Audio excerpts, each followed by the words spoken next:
Okay, so we are looking at organizational structures. The prior video that you should have watched dealt with what structure is and the fundamental building blocks of structure, as well as the organic and mechanical types of structure. Those are the broad categories in which we can find lots of different other more niched structures. And so the next few slides deals with some templates of structure, if you will. So the first one is the matrix structure. Matrix structure is very common today for our big organizations. And what a matrix structure basically does is that they take two different type of organizational structures or departmentalizations, if you remember from the foundation building blocks. So different types of departmentalizations, how we actually group work together and jobs together, and then they overlay them on each other. So that's what the matrix structure is. So for departmentalization, we talked about functional structures, if you remember, and we also talked about divisional structures, and these divisional structures can either be product, they can be service, they can be geography, they can be customer or client. So divisional structure can be one of many things. So as you see on the picture on this slide then, it's showing us the matrix structure, and the gray boxes going in the column down here, that is going to be your functional structure. So you have marketing here. So you have a marketing analyst 1, you have a marketing analyst 1, you have a marketing analyst 1. So that's your functional structure right there. We can call it funk, right? Works. And then we have our divisional structure, and divisional structure can be a number of different things. And so you have your divisional structure down here. So here it's a specific product.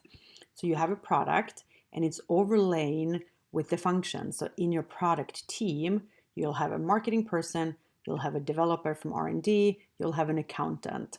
So what happens in these organizations is that this marketing analyst over here will be reporting both to the product team manager, right? So the manager that is in charge of the product, and they will also be reporting up to their functional manager, which is going to be the marketing manager. So we are reporting in two directions here. So there's a lot of pros and cons with the different types of divisional structures and functional structures in a matrix organization.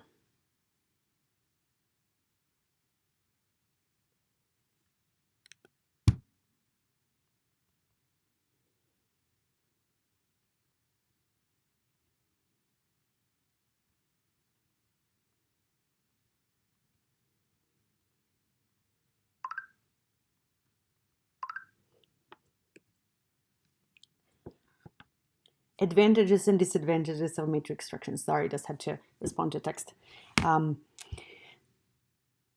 Structures. Why do we use matrix organizations? Well, we use them actually so we can be more responsive. So the idea here is that because you are linked to multiple people, for instance, your marketing manager as well as the product manager, you have more communication lines to more people within the organizations.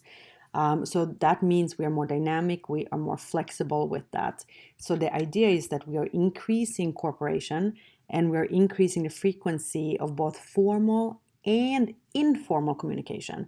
So you have those lines to your two different managers, but you're also going to probably be encountering a lot of more different team members, both on the product team and both in the marketing department.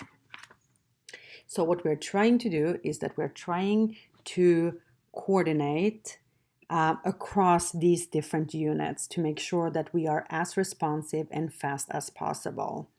And ideally, you will be quicker responding to what the customer needs.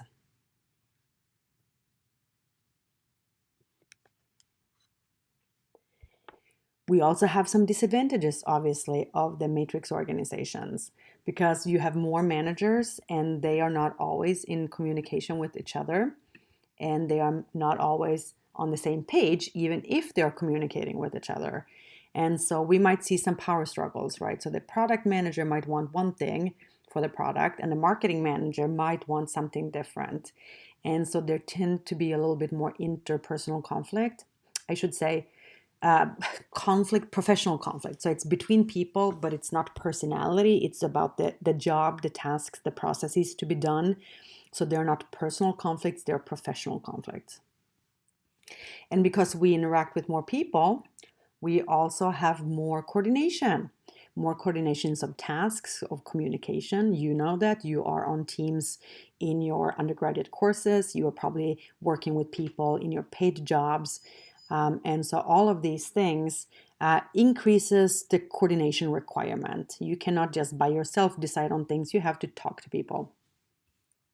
And so I was talking about interpersonal conflict up here, or professional conflict, and we can also have personal conflict between people because we now are exposed to more people, different types of personalities. So both with your team members as well as with leaders.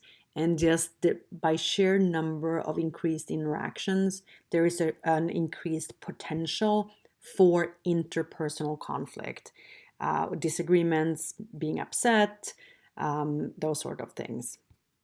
And because we have multiple roles now to work with, we might see something called role ambiguity as well as role conflict. So ambiguity means that we don't know what's expected.